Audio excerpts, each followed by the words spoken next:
Hello students, welcome back to another online session of Plus 2 Accountancy class. So we are on the third chapter, Admission of a Partner. So in this Admission of a Partner, today we are going to learn a new topic in this chapter, that is Goodwill. Already you learned the term Goodwill in your Plus 1 classes. So Goodwill is one of the important assets of the company. It will shown on the asset side of the balance sheet. Goodwill എന്ന് പറയുന്ന ഒരു term നിങ്ങൾ കേട്ടിട്ടുണ്ട്. നിങ്ങളുടെ plus 1 ക്ലാസ്സുകളിൽ നിങ്ങൾ എന്താണ്, അതായത് ഗുഡ്വിൽ എന്ന് പറയുന്ന ഒരു ടേം നിങ്ങൾക്ക് ഫെമിലിയർ ആണ്. ഗുഡ്വിൽ എന്ന് പറയുന്നത് കമ്പനിയുടെ ഒരു അസറ്റ് ആണ്, അല്ലെങ്കിൽ ഒരു ഇൻടാഞ്ചിബിൾ അസറ്റ് ആണ്. നമുക്ക് കാണാനോ സ്പർശിക്കാനോ തൊടാനോ ഒന്നും പോലെ പറ്റത്തില്ല. അതിനെയാണ് നമ്മൾ ഇൻടാഞ്ചിബിൾ അസറ്റ്സ് എന്ന് പറയുന്നത്. ഇപ്പോൾ ഫർണിച്ചർ ആണെങ്കിലും ബിൽഡിംഗ് ആണെങ്കിലും നമുക്ക് എന്ത് ചെയ്യാൻ പറ്റും, ടച്ച് ചെയ്യാനും കാണാനും ഒക്കെ പറ്റും. പക്ഷെ ഗുഡ്വിൽ എന്ന് പറയുന്നത് ഒരു ഇൻടാഞ്ചിബിൾ അസറ്റ്സ് ആണ്, നമുക്ക് കാണാനോ ഒന്നും തന്നെ പറ്റത്തില്ല. So today we are going to learn about what do you mean by goodwill and what is the definition of goodwill and what are the factors affecting goodwill and how to calculate goodwill of a company. So first we are going to learn what do you mean by goodwill. Goodwill is also one of the special aspects of partnership account. Goodwill എന്ന് പറയുന്നത് partnership അക്കൗണ്ടിൽ എന്താണ്, ഒരു special aspects ആണ്. It is regarded as an intangible asset. I already said goodwill is an intangible asset. We cannot see, touch and etc. So it's an intangible asset. In other words, goodwill is the value of the reputation of a firm in respect of the profit expected in future over and above the normal profit. So goodwill is the value of the reputation of a firm. അതായത് ഓരോ ബിസിനസ്സിലും അല്ലെങ്കിൽ ഓരോ ഇൻഡസ്ട്രീസിലും, for example നമുക്ക് എന്ത് ചെയ്യാം, ഒരു textile industry എടുക്കാം. അപ്പോൾ ആ ഒരു ടെക്സ്റ്റൈൽ ഇൻഡസ്ട്രീസിൽ തന്നെ ഒരുപാട് സിമിലറായിട്ട് സെയിം ബിസിനസ് ചെയ്യുന്ന ഒരുപാട് സ്ഥാപനങ്ങളുണ്ട്. ഈ ഒരു ബിസിനസ്സിൽ അല്ലെങ്കിൽ ആ ഒരു ബിസിനസ്സിൽ നമ്മളൊരു ഫണ്ട് ഇൻവെസ്റ്റ് ചെയ്താൽ നമുക്ക് എന്ത് കിട്ടും, ഒരു മിനിമം റേറ്റ് ഓഫ് റിട്ടേൺ കിട്ടും. ഒരു ഇൻഡസ്ട്രി അല്ലെങ്കിൽ എന്താണ്, ഒരു ഇൻഡസ്ട്രി റേറ്റ് ഓഫ് റിട്ടേൺ ഉണ്ടായിരിക്കും. അതായത് റേറ്റ് ഓഫ് റിട്ടേൺ എന്ന് വെച്ച് കഴിഞ്ഞാൽ എന്താണ് റേറ്റ് ഓഫ് റിട്ടേൺ എന്ന് വെച്ച് കഴിഞ്ഞാൽ, ഫോർ എക്സാമ്പിൾ ഒരു 10 lakh rupees നമ്മൾ ഇൻവെസ്റ്റ് ചെയ്ത് കഴിഞ്ഞാൽ നോർമലായിട്ട് നമുക്ക് ഒരു വർഷം 1 lakh rupees നമുക്ക് പ്രോഫിറ്റ് കിട്ടും. അതിനെയാണ് നമ്മൾ എന്ത് പറയുന്നത്, നോർമൽ റേറ്റ് ഓഫ് റിട്ടേൺ എന്ന് വിളിക്കുന്നത്. അഥവാ നമ്മളൊരു 10 ലക്ഷം രൂപ അല്ലെങ്കിൽ 10 lakh ഇൻവെസ്റ്റ് ചെയ്ത് കഴിഞ്ഞാൽ 1 lakh കിട്ടുമെങ്കിൽ 10% ആണെന്ത് അവിടുത്തെ normal rate of return rate എന്ന് പറയുന്നത്. അപ്പോൾ എല്ലാ ടെക്സ്റ്റൈൽ സ്ഥാപനങ്ങൾക്കും നോർമലി 10% റിട്ടേൺ കിട്ടും. ഒരു പ്രത്യേക അല്ലെങ്കിൽ ഒരു സ്പെഷ്യൽ ടെക്സ്റ്റൈൽസിന് മാത്രം 20% പ്രോഫിറ്റ് കിട്ടുന്നുണ്ടെങ്കിൽ ആ സ്ഥാപനത്തിന്റെ അല്ലെങ്കിൽ ആ ഇൻഡസ്ട്രീന്റെ നോർമൽ റേറ്റ് ഓഫ് റിട്ടേണിലും കൂടുതലാണെന്ത് പ്രോഫിറ്റ് എന്ന് നമുക്ക് പറയാം. അതായത് അതേ സെയിം സ്ഥാപനങ്ങളിൽ വർക്ക് ചെയ്യുന്ന ഏതെങ്കിലും ഒരു ഇൻഡസ്ട്രീസിന് അല്ലെങ്കിൽ ഏതെങ്കിലും ഒരു പ്രത്യേക ടെക്സ്റ്റൈൽസിന് 20%, അതായത് 10% നോർമൽ റേറ്റ് കിട്ടുന്നതിന് പകരം 20% പ്രോഫിറ്റ് കിട്ടുന്നുവെങ്കിൽ ആ സ്ഥാപനത്തിന്റെ നോർമൽ റേറ്റ് ഓഫ് റിട്ടേണിലും കൂടുതലാണ് പ്രോഫിറ്റ്. അതായത് 10% നോർമൽ റേറ്റ് ഓഫ് റിട്ടേൺ ഉള്ളതിന് പകരം 20% കിട്ടുന്നു. അഥവാ 1 lakh നോർമലി കിട്ടും എല്ലാ സ്ഥാപനങ്ങൾക്കും. ഈ സ്ഥാപനത്തിന് 2 lakh കിട്ടുന്നുവെങ്കിൽ ആ സ്ഥാപനത്തിന് പ്രോഫിറ്റ് ഉണ്ടാക്കാനുള്ള കപ്പാസിറ്റി എന്താണ്, ബാക്കിയുള്ള ഇൻഡസ്ട്രീസുമായിട്ട് കമ്പയർ ചെയ്യുമ്പോൾ കൂടുതലാണ്. അപ്പോൾ ഗുഡ്വിൽ എന്ന് പറഞ്ഞു കഴിഞ്ഞാൽ it's the value of the reputation. ഈ പ്രോഫിറ്റ് ഉണ്ടാക്കാനുള്ള കഴിവ് എന്ന് പറഞ്ഞാൽ എന്താണ്, ആ കമ്പനിക്ക് പ്രോഫിറ്റ് ഉണ്ടാക്കാനുള്ള കഴിവിനെയാണെന്ന് പറയുന്നത് റെപ്യൂട്ടേഷൻ എന്ന് നമ്മൾ വിളിക്കുന്നത്. ആ സ്ഥാപനത്തിന്റെ സൽപ്പേര് അല്ലെങ്കിൽ ആ ഒരു കമ്പനിയുടെ വാല്യൂ കൊണ്ടാണ്, ആ സ്ഥാപനത്തിന്റെ വാല്യൂ ആണ് നമ്മൾ ഗുഡ്വിൽ എന്ന് പറയുന്നത്. അതായത് ആ ഒരു ഇൻഡസ്ട്രീന്റെ സൽപ്പേര് അല്ലെങ്കിൽ നല്ല വാല്യൂ, അതിനെയാണ് നമ്മൾ മെയിനായിട്ടും ഗുഡ്വിൽ എന്ന് വിളിക്കുന്നത്. Goodwill is directly connected with profitability of the business. സ്ഥാപനത്തിന് ഒരു പ്രോഫിറ്റ് ഉണ്ടാക്കാനുള്ള കഴിവ് കൂടുതലാണെങ്കിൽ ആ ഇൻഡസ്ട്രീസിന് അല്ലെങ്കിൽ ആ ഒരു സ്ഥാപനത്തിന് ഗുഡ്വിൽ എന്താണ് കൂടുതലായിരിക്കും. So goodwill is directly connected with the profitability of the business. So that's the meaning of goodwill. അതായത് ഒരു സ്ഥാപനത്തിന് കൂടുതൽ പ്രോഫിറ്റ് ഉണ്ടാക്കാനുള്ള കഴിവിനെ അല്ലെങ്കിൽ അതിന്റെ റെപ്യൂട്ടേഷനെയാണ് നമ്മൾ എന്ത് പറയുന്നത്, ഗുഡ്വിൽ എന്ന് വിളിക്കുന്നത്. It's an intangible assets also. In simple words, goodwill can be defined as the present value of a firm anticipated excess earnings, or as the capitalized value attached to the differential profit capacity of a business. So it's one of the important definition of goodwill. അതായത് ഒരു business സ്ഥാപനത്തിന്റെ extra profit ഉണ്ടാക്കാനുള്ള കഴിവ്, അതായത് ഏതെങ്കിലും ഒരു business ഓർഗനൈസേഷന് അല്ലെങ്കിൽ ഏതെങ്കിലും ഒരു ബിസിനസ് ഇതിന് എക്സ്ട്രാ പ്രോഫിറ്റ് ഉണ്ടാക്കാനുള്ള കഴിവിനെയാണ് ഗുഡ്വിൽ എന്ന് വിളിക്കുന്നത്. നോർമൽ റേറ്റ് ഓഫ് റിട്ടേണിലും കൂടുതലായിട്ട് ഒരു സ്ഥാപനം മറ്റ് സ്ഥാപനങ്ങളെ അപേക്ഷിച്ച് ഒരു ഫേമിന് പ്രോഫിറ്റ് ഉണ്ടാക്കാനുള്ള കഴിവിനെയാണ് അല്ലെങ്കിൽ ആ ഒരു കപ്പാസിറ്റിയെയാണ് നമ്മൾ എന്ത് പറയുന്നത്, വാല്യൂ ഓഫ് ഗുഡ്വിൽ എന്ന് വിളിക്കുന്നത്. അതായത് നോർമൽ റേറ്റ് ഓഫ് റിട്ടേണിലും കൂടുതലായിട്ട് ഒരു ബിസിനസ് ഓർഗനൈസേഷൻ അല്ലെങ്കിൽ ഒരു സ്ഥാപനത്തിന് അല്ലെങ്കിൽ മറ്റ് സ്ഥാപനങ്ങളെ അപേക്ഷിച്ചിട്ട് ഒരു ഫേമിന് പ്രോഫിറ്റ് ഉണ്ടാകുന്നുണ്ടെങ്കിൽ അതിനെയാണ് നമ്മൾ എന്ത് പറയുന്നത്, അല്ലെങ്കിൽ അങ്ങനെ പ്രോഫിറ്റ് ഉണ്ടാക്കാനുള്ള ഒരു കപ്പാസിറ്റിയാണ് നമ്മൾ എന്ത് പറയുന്നത്, വാല്യൂ ഓഫ് ഗുഡ്വിൽ എന്ന് വിളിക്കുന്നത്.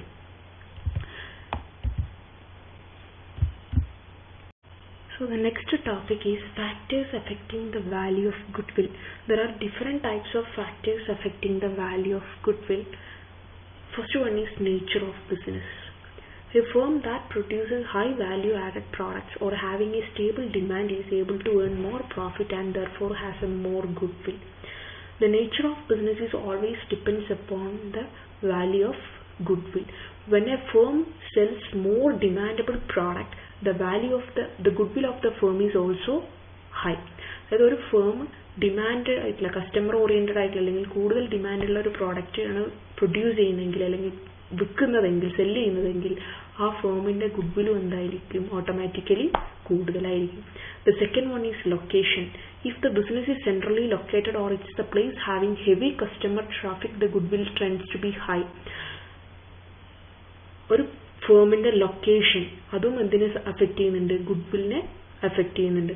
നമ്മൾ സ്റ്റാർട്ടപ്പ് ചെയ്യുന്ന business organisation centrally customer oriented ആണ് അല്ലെങ്കിൽ കസ്റ്റമേഴ്സിന്റെ ഇടയിലാണ് ഏറ്റവും കൊണ്ടുപോയിട്ട് ലൊക്കേറ്റ് ചെയ്യുന്നതെങ്കിൽ അത് കൂടുതൽ കസ്റ്റമേഴ്സിന് നമ്മുടെ കമ്പനി ഉണ്ടാക്കുന്ന പ്രോഡക്റ്റ് പർച്ചേസ് ചെയ്യാൻ വേണ്ടി ഈസി ആയിട്ട് ഹെൽപ്പ് ചെയ്യും. അതും എന്താക്കുന്നുണ്ട്, ഗുഡ്വില്ല് കൂടാൻ വേണ്ടി സഹായിക്കുന്നു. The next one, efficiency of management. A well-managed concern usually enjoys the advantages of high productivity and cost efficiency. This leads to higher profit and so the value of goodwill is also be high. When the efficient management have the ability to manage all the things in an organization in an efficient manner. So, the efficient management is one of the important factor affecting the value of goodwill. അതായത് ഒരു കമ്പനിയിൽ കോസ്റ്റും അതേപോലെ തന്നെ പ്രൊഡക്ടിവിറ്റിയും കോസ്റ്റും നന്നായിട്ട് manage ചെയ്യാൻ പറ്റുന്നുണ്ടെങ്കിൽ, ആ മാനേജ്മെന്റിന് പറ്റുന്നുണ്ടെങ്കിൽ അത് എന്തിലേക്ക് നയിക്കുന്ന പറയുന്നത്, നമ്മുടെ കമ്പനിയുടെ ഗുഡ്വില്ലും അതേപോലെ തന്നെ പ്രോഫിറ്റും കൂടാൻ വേണ്ടി സഹായിക്കും. The next fourth one is market situation. The monopoly condition or limited competition enables the concern to earn high profit which leads to higher value of goodwill. അതായത് മൊണോപ്പൊളി കണ്ടീഷൻ, അതായത് നമ്മൾ ചെയ്യുന്ന ബിസിനസ് ടൈപ്പിൽ നമ്മൾ മാത്രമേ ഉള്ളൂ അല്ലെങ്കിൽ ആ ഒരു ബിസിനസ് ടൈപ്പിൽ ലിമിറ്റഡ് ആയിട്ടുള്ള കോമ്പറ്റീഷൻസ് മാത്രമേ ഉള്ളൂ. അപ്പോൾ അങ്ങനെയുള്ള ലിമിറ്റഡ് ആയിട്ടുള്ള കോമ്പറ്റീഷൻസ് നടക്കുന്ന ബിസിനസ് ഇൻഡസ്ട്രീസിന്റെയും ഗുഡ്വിൽ എന്തായിരിക്കും, ഹൈ ആയിരിക്കും. അതിന് എക്സാമ്പിൾ ആണെന്ത്, ഇന്ത്യൻ റെയിൽവേ എന്ന് പറയുന്നത് എന്താണ്, ഒരു മൊണോപ്പൊളിയാണ്. കാരണം അവിടെ ഇന്ത്യൻ റെയിൽവേ വേറെ ആരും തന്നെ എന്ത് ചെയ്യുന്നില്ല, സ്റ്റാർട്ടപ്പ് ചെയ്യുന്നില്ല. Central it's owned and managed by central government ആണ്. അതുകൊണ്ട് തന്നെ അതെന്താണ്, മൊണോപ്പൊളി മാർക്കറ്റ് സിറ്റുവേഷന് ഒരു എക്സാമ്പിൾ ആണ്. അവിടെ എന്താണ്, ഒരു കോമ്പറ്റീറ്റർ മാത്രമേ ഉള്ളൂ, വേറെ അവരുമായിട്ട് കോമ്പീറ്റ് ചെയ്യാൻ വേറെ അതർ പാർട്ടീസ് തന്നെ ഇല്ല. അപ്പൊ ഇങ്ങനെ ഉണ്ടാവുന്ന മൊണോപ്പൊളി മാർക്കറ്റോ അല്ലെങ്കിൽ ലിമിറ്റഡ് ആയിട്ടുള്ള കോമ്പറ്റീഷൻ ഉള്ളിടത്തും ലിമിറ്റഡ് കോമ്പറ്റീഷനുള്ള ബിസിനസിന്റെ കേസിലും എന്താണ് ഗുഡ്വില് കൂടുതലായിരിക്കും ആ ഫേമിന്റെ അല്ലെങ്കിൽ ആ ഇൻഡസ്ട്രിയിലെ. The next one is special advantages. The firm that enjoys special advantages like import license, low rate and assured supply of electricity, long-term contract of supply of materials, well-known collaborators, patented trademarks, enjoy high value of goodwill. ഇതേപോലെയുള്ള special advantages ഉള്ള ചില business organisation ഉണ്ടാവും. കോപ്പിറൈറ്റും പാറ്റന്റും ട്രേഡ്മാർക്കും അതേപോലെ തന്നെ import ലൈസൻസും low rate of assured supply of electricity ഇങ്ങനെയുള്ള special advantages enjoy ചെയ്യുന്ന ചില ബിസിനസ് ഓർഗനൈസേഷൻ ഉണ്ടാവും. ഇവരുടെ ഗുഡ്വില്ലും എന്താണ് ബാക്കിയുള്ള ടൈപ്പ് ഓഫ് ബിസിനസ്സുമായിട്ട് കമ്പയർ ചെയ്യുമ്പോൾ കൂടുതലായിരിക്കും എന്നാ പറയുന്നത്. So these are the main factors affecting the value of goodwill. So the next we are going to the another topic, methods of valuation of goodwill. So here the first method is average profit method. So now let's move on the practical aspects of average profit method, how to calculate the value of goodwill in average profit method. So this is the first illustration for calculating goodwill in average profit method. The profit for the 5 years of a firm are as follows. Years 2013 it's rupees 4 lakh and 2014 rupees 3,98,000. 2015 it's rupees 4,50,000 and 2016 it's 4,45,000 and 2017 it's rupees 5 lakh.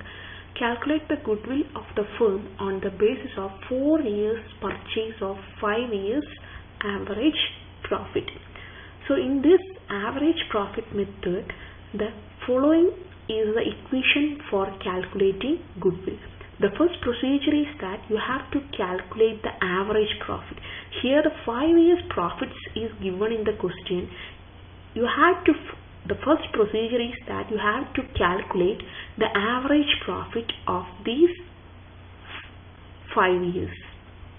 Then find out the average profit. You have to find out the value of goodwill. Goodwill is equal to average profit into number of years of purchase. So we are moving on the solution part. First you have to draw a column, and the first column you have to write year and the second column you have to write profit. In the year 2013 the profit is rupees 4 lakh. Clear? And the year 2014 the profit is rupees 3,98,000 and 2015 the profit is 4,50,000 and 2016 the profit is rupees 4,45,000 and the last year 2017 the profit is rupees 5 lakh. After writing the whole year profit, you have to total the profit of the last 5 years. ആദ്യം നമ്മൾ രണ്ട് column വരച്ചിട്ട് question നല്ലപോലെ read ചെയ്യുക. അതിനുശേഷം രണ്ട് column വരയ്ക്കുക. ഒരു first column year, second column profit. ഇയറും എഴുതി അതിന് നേരെ കറസ്പോണ്ടിങ് ആയിട്ടുള്ള പ്രോഫിറ്റും എഴുതി. അതിനുശേഷം പ്രോഫിറ്റ് കോളം നമ്മൾ എന്ത് ചെയ്യുക, ടോട്ടൽ ചെയ്യുക. അപ്പോൾ നമുക്ക് എന്ത് കിട്ടി? 21,93,000 ആണ് total profit.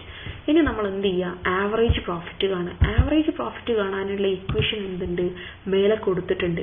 Total profit of last 5 years divided by number of years. Here the total profit of last 5 years is 21,93,000 and the number of years, here the last 5 years profit is given, so the number of year is 5.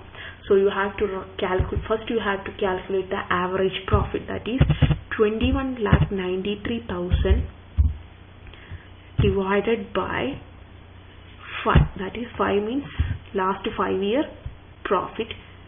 So it is 4,38,600. So the average profit is 4,38,600. അതായത് 5 വർഷത്തെ കഴിഞ്ഞ 5 വർഷത്തെ last 5 years profit ആണ് തന്നിട്ടുള്ളത്. അപ്പോൾ average profit കാണാനുള്ള equation നമുക്കറിയാം, total profit of last 5 years. ഇവിടെ തന്നിരിക്കുന്ന കഴിഞ്ഞ 5 വർഷത്തെ പ്രോഫിറ്റിന്റെ total divided by number of years. ഇവിടെ നമുക്കറിയാം എത്ര വർഷമാണ് ഉള്ളത്, 5 വർഷമാണ് ഉള്ളത്. അപ്പോൾ ടോട്ടൽ പ്രോഫിറ്റ് 21,93,000 ആയിരുന്നു. നമ്പർ ഓഫ് ഇയേഴ്സ് എന്ന് പറയുന്നത് 5 ആണ്, 5 വർഷമാണ്. അപ്പോൾ 21,000 21,93,000 divided by 5. Answer is 4,38,600. Then you have to calculate the value of goodwill. Goodwill is equal to, goodwill കാണാനുള്ള equation ഇവിടെ തന്നിട്ടുണ്ട്, average profit into number of years purchase. Here the average profit is 4,38,600 and the number of years purchase, it is given in the question. Calculate the goodwill of the firm on the basis of 4 years purchase. So the purchase is 4 years. So the goodwill you have to calculate average profit into number of years purchase. So the average profit is 4,38,600 into number of years purchase is 4. So goodwill is equal to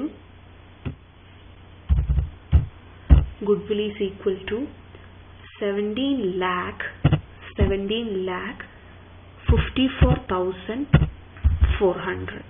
So the value of goodwill is 17,54,400. So this is the one method of calculating profit in average profit method. Then I think you guys are clear how to calculate goodwill in average profit method. It's one of the simple method. Then second method is the second illustration. Profit of the firm for the 5 years as follows. The 5 year is given and the corresponding profit is given. Calculate the value of goodwill on the basis of 3 years purchase. Weighted average profit based on weights 1, 2, 3, 4 and 5 is respectively given. അതായത് ഇതെന്താണെന്ന് വെച്ച് കഴിഞ്ഞാൽ weighted average profit ആണ് നമ്മൾ calculate ചെയ്യേണ്ടത്. നേരത്തെ നമുക്ക് എന്ത് തന്നിട്ടുണ്ടായിരുന്നില്ലായിരുന്നു, ഓരോ വർഷത്തെയും വെയിറ്റ് തന്നിട്ടുണ്ടായില്ല. പക്ഷേ ഈ ഒരു ക്വസ്റ്റ്യനിൽ എന്ത് തന്നിട്ടുണ്ട്, വെയിറ്റ് തന്നിട്ടുണ്ട്. അപ്പോൾ ആ ഒരു മെത്തേഡിനാണ് നമ്മൾ എന്ത് പറയുന്നത്, weighted average profit method. Same procedure തന്നെ, പക്ഷെ എന്ത് ചെയ്യണം, നമ്മൾ കറസ്പോണ്ടിങ് ഓരോ വർഷത്തെ ഇയറിലെ വെയിറ്റ് കൊണ്ട് നമ്മൾ എന്ത് ചെയ്യണം, മൾട്ടിപ്ലൈ ചെയ്യണം. ഓക്കെ, അപ്പോൾ നമ്മൾ ആദ്യം ചെയ്യേണ്ടത് എന്താണെന്ന് വെച്ച് കഴിഞ്ഞാൽ ക്വസ്റ്റ്യൻ നല്ലപോലെ വായിക്കുക. അപ്പോൾ ക്വസ്റ്റ്യൻ വായിച്ചതിന് ശേഷം the following equation is used to calculate weighted average profit method. So weighted average, first we have to calculate the weighted average profit. The following equation is used to calculate weighted average profit, that is total weighted profit of last 5 years divided by total of weight. Then you have to calculate goodwill. Goodwill is equal to weighted average profit into number of years purchase. അപ്പോൾ അതാണ് equation, weighted average പ്രോഫിറ്റിൽ goodwill കാണേണ്ടത്. Then നമ്മൾ സൊല്യൂഷനിലേക്ക് പോവാം. അപ്പോൾ സൊല്യൂഷനിൽ ആദ്യം നമ്മൾ 4 column വരയ്ക്കുക. ഫസ്റ്റ് കോളത്തിൽ ഇയർ, ഇവിടെ ഇയർ ക്വസ്റ്റ്യനിൽ തന്നിട്ടുണ്ട്. അതേപോലെ തന്നെ ഓരോ വർഷത്തെയും പ്രോഫിറ്റും ക്വസ്റ്റ്യനിൽ തന്നിട്ടുണ്ട്, അത് അതേപോലെ എഴുതുക. പിന്നെ അടുത്ത കോളം വെയിറ്റ് ആണ്. വെയിറ്റ് എന്താണെന്ന് വെച്ച് കഴിഞ്ഞാൽ ക്വസ്റ്റ്യനിൽ തന്നിട്ടുണ്ട് ഓരോ വർഷത്തെയും weight, weighted average profit based on weight 1, 2, 3, 4 and 5 respectively. അപ്പോൾ ഓരോ വർഷത്തെയും വെയിറ്റ് തന്നിട്ടുണ്ട്. അപ്പോൾ ആ വെയിറ്റും തന്നിട്ടുണ്ടെങ്കിൽ നമ്മൾ അടുത്ത കോളം എന്താണ്, പ്രോഡക്റ്റ് എന്ന് പറഞ്ഞിട്ടുള്ള കോളാണ്. അപ്പോൾ ഈ പ്രോഫിറ്റിനെ വെയിറ്റ് കൊണ്ട് മൾട്ടിപ്ലൈ ചെയ്ത് കഴിഞ്ഞാൽ നമുക്ക് എന്ത് കിട്ടും, പ്രോഡക്റ്റ് കിട്ടും. അപ്പോൾ അതാണ് 20,000 ഇൻറ്റു 1 എത്രയാണ്, 20,000. ദെൻ സെക്കൻഡ് കോളത്തിൽ 24,000 ഇൻറ്റു 2 എത്രയാണ്, 48,000. Then third കോളത്തിൽ 30,000 into 3, it is 90,000. Then next കോളത്തിൽ 25,000 into 4, it is 1 lakh. Then 18,000 into 5 is equal to 90,000. അപ്പോൾ ഓരോ വർഷത്തെയും പ്രോഫിറ്റിനൂടെ അതിൻ്റെ കറസ്പോണ്ടിങ് ആയിട്ടുള്ള വെയിറ്റ് നമ്മൾ എന്ത് ചെയ്തു, മൾട്ടിപ്ലൈ ചെയ്തു. അപ്പോൾ നമുക്ക് എന്ത് കിട്ടി, ഓരോ വർഷത്തെയും പ്രോഡക്റ്റ് നമുക്ക് കിട്ടി. ഇനി ആ ടോട്ടൽ പ്രോഡക്റ്റ് നമ്മൾ എന്ത് ചെയ്യണം, ടോട്ടൽ വെയ്റ്റഡ് പ്രോഫിറ്റ് നമ്മൾ എന്ത് ചെയ്യണം, കാൽക്കുലേറ്റ് ചെയ്യണം. അതായത് ഈ പ്രോഫിറ്റിനെ വെയിറ്റ് കൊണ്ട് മൾട്ടിപ്ലൈ ചെയ്തപ്പോൾ നമുക്ക് കിട്ടിയ ഓരോ വർഷത്തെയും പ്രോഫിറ്റ് നമ്മൾ എന്ത് ചെയ്യുക, ടോട്ടൽ ചെയ്യുക. അതിനെയാണ് നമ്മൾ എന്ത് പറയുന്നത്, ടോട്ടൽ വെയ്റ്റഡ് പ്രോഫിറ്റ് എന്ന് പറയുന്നത്. അപ്പോൾ അത് ടോട്ടൽ ചെയ്ത് കഴിഞ്ഞാൽ നമുക്ക് എന്ത് കിട്ടും, 3,48,000 കിട്ടും. അപ്പോൾ ടോട്ടൽ പ്രോഫിറ്റ് എത്രയാണ്, ടോട്ടൽ വെയ്റ്റഡ് പ്രോഫിറ്റ് എന്ന് പറയുന്നത് 3,48,000 ആണ്. ഇനി നമ്മൾ എന്ത് ചെയ്യുക, ഈ ഇക്വേഷൻ വെച്ചിട്ട് നമ്മൾ ചെയ്യാം. അപ്പോൾ ആ ഇക്വേഷൻ വെച്ചിട്ട് നമ്മൾ വർക്കൗട്ട് ചെയ്യാം. അപ്പോൾ ആദ്യത്തെ ഫസ്റ്റ് വണ്ണാണ് എന്ത്, വെയ്റ്റഡ് ആവറേജ് പ്രോഫിറ്റ്. അപ്പോൾ നമ്മൾ എന്ത് ചെയ്യുക, weighted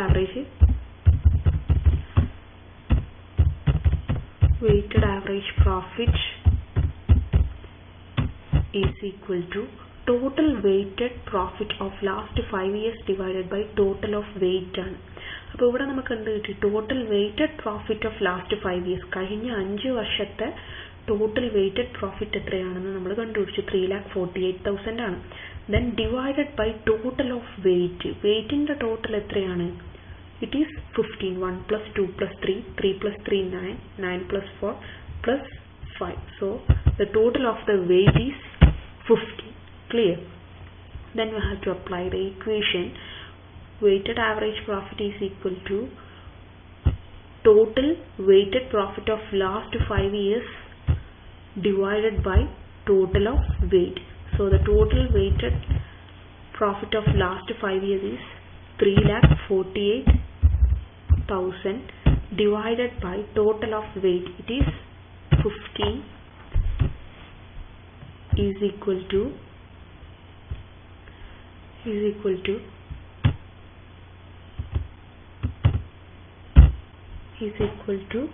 23,200. Then we will find the weighted average profit. ഇപ്പോൾ നമ്മൾ എന്ത് ഫൈൻഡ് ഔട്ട് ചെയ്തു, വെയ്റ്റഡ് ആവറേജ് പ്രോഫിറ്റ് എത്രയാണെന്ന് നമുക്ക് കിട്ടി. അതായത് ടോട്ടൽ വെയിറ്റ് കൊണ്ട് മൾട്ടിപ്ലൈ ചെയ്തതിൻ്റെ ടോട്ടൽ കോളം, പ്രോഡക്റ്റ് കോളത്തിൻ്റെ total divided by total of weight, എത്രയാണോ വെയിറ്റിൻ്റെ ടോട്ടൽ അത്. അപ്പോൾ നമുക്ക് എന്ത് കിട്ടി, 23,200 കിട്ടി. ഇനി നമ്മൾ കണ്ടുപിടിക്കേണ്ടത് ഗുഡ്വില്ലാണ്. ഗുഡ്വിൽ കാണാനുള്ള ഇക്വേഷൻ നമുക്കറിയാം, that is weighted average profit into number of years purchase. ഇവിടെ നമുക്കറിയാം എത്രയാണ് വെയ്റ്റഡ് ആവറേജ് പ്രോഫിറ്റ് എന്നുള്ളത്. അപ്പോൾ വെയ്റ്റഡ് ആവറേജ് പ്രോഫിറ്റ് എത്രയാണ്, 23,200 ആണ്. അപ്പോൾ goodwill is equal to 23,200 into number of years purchase. Here in the question, the number of years purchase is clearly given. Calculate the value of goodwill on the basis of 3 years purchase. So 23,200 into 3. The answer is 69,600. So the answer is 69,600. Clear? So this is the way we have to calculate goodwill in average profit method and weighted average profit method. So thank you for watching this video.